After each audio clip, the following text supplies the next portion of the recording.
All right, we're about to jump into a text that is so familiar, you might think there's nothing new to see. But what if we've been hearing it wrong this whole time? What if Psalm 23 isn't some gentle little poem for peaceful times, but a gritty, real-world survivor's guide to reality? Let's take a closer look. Yeah, you know these words. I mean, they're on greeting cards, they're read at funerals. They feel like a soft, cozy blanket. When we hear them, we picture, these quiet, green fields and a life that's just magically free of any kind of trouble. But here's the question we have to ask. Is that what's really going on? Because the original setting for this psalm is anything but gentle. This isn't just a comforting thought. It's a radical, defiant declaration of faith made right in the middle of hardship, not in a world where hardship doesn't exist. To really get this, we've got to push past those sentimental images and look at the life of the guy who wrote it, King David. And remember, before he was a king who felt the weight of a crown, he was a shepherd who knew what it was like to be out in the wild. He knew betrayal, he knew real, life-threatening danger, and he absolutely knew what it felt like to be hunted. So what we're reading isn't some abstract poem. It's his lived-in testimony. David is writing from a place that just assumes God is actively running the world, not just watching from way up high. He's assuming a real, binding relationship, a covenant. And maybe most importantly, he knows that real trust, the kind that holds up, well, that's not formed when things are easy. It is forged under pressure. So, to see how deep this goes, let's look at a few key Hebrew words. And trust me, this isn't just an academic exercise. These words unlock the Psalm's real power, and they go straight after our modern obsession with needing to be in control of absolutely everything. First up, you've got the word for shepherd, roi. Now, in the ancient world, a shepherd wasn't just some guy passively watching sheep from a comfortable distance. No way. He was an active, rugged, all-in guardian who was personally responsible for that flock's survival. And the job description? It was huge. A shepherd was responsible for all of it, finding food and water, setting the direction for the day, providing constant guidance, and, active, hands-on defense against predators. It was a 24/7, all-consuming job of total responsibility. So here it is. This is the punchline. When David says, "The Lord is my shepherd," he is making a huge statement about who's actually in charge. He's saying, if he is responsible for all of that, then I'm not. And that right there, it speaks directly to our tendency to overmanage everything, to be hypervigilant, and to carry these burdens that we were never, ever meant to carry. Okay, next up is that famous phrase, "I shall not want," or lo exer. We hear that and we think, oh, I'll feel perfectly happy and content all the time. But the Hebrew is way more grounded. It means you will not lack what is necessary for survival. We're talking about core needs here, not just personal preferences or feeling of ease. And this is such an important course correction for us. The promise isn't for a life that feels comfortable and easy in every moment. The promise is that the shepherd will make sure you have what you truly need to make it through. And that's a huge challenge for us, right? Especially when we think that a lack of control must mean a lack of care. This leads us right into the idea of rest. And just like everything else in this psalm, it's probably not what you think. It isn't passive, it isn't lazy. In fact, it's a commanded act of trust.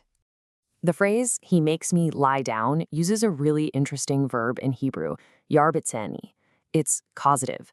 This isn't a picture of a sheep just deciding to take a little nap. This describes a shepherd who actively causes the sheep to rest, sometimes even when the sheep is antsy and fighting it, convinced that stopping is the most dangerous thing it could do. Just let that sink in for a second. Rest isn't something you wait to feel like doing. It's an act of trustful submission. It's a conscious choice to believe the shepherd has things handled, especially when every fiber of your being is screaming at you to keep going, to keep managing, to keep worrying. And that's what leads to this idea. He restores my soul. The Hebrew verb here, shuv, it means to turn back or to return. So this isn't just about feeling refreshed, like you would after a good night's sleep. This is about reorientation. It's the shepherd actively turning our hearts back to where they belong, back to a place of proper trust and alignment with him. Okay, so what happens when that trust gets really put to the test? What happens when we're not in those nice green pastures, but in the most famous and maybe most feared part of the whole psalm, the dark valley? So that phrase, the valley of the shadow of death, Tzel Shemavit, it's talking about a place of real, tangible darkness and very real danger. The psalm doesn't try to minimize the threat at all. It looks it right in the eye and acknowledges that life takes us through some legitimately terrifying places. And this right here, this might be the single most important idea in this entire explainer. Psalm 23 doesn't deny danger, not for a second. What it does is radically redefine what safety even means. So how does it do that? With this line right here, I will fear no evil, for you are with me. See?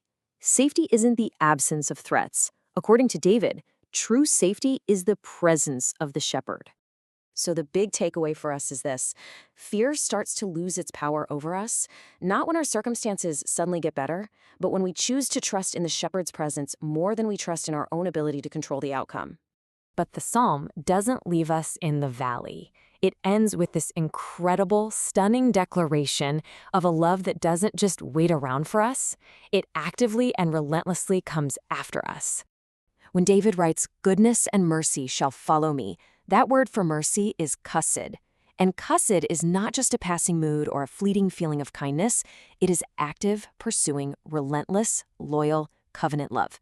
It's God's unbreakable promise in action, a promise that just will not let go. So let's just pull this all together. This sentimental myth about Psalm 23, it teaches a kind of passive calm, a way to avoid conflict. But the confessional truth? It teaches trust in action. It shows us how to worship right in the middle of conflict. And most importantly, it invites us to let go of the crushing burden of trying to rule our own lives. So why does this ancient text matter so much to us right now?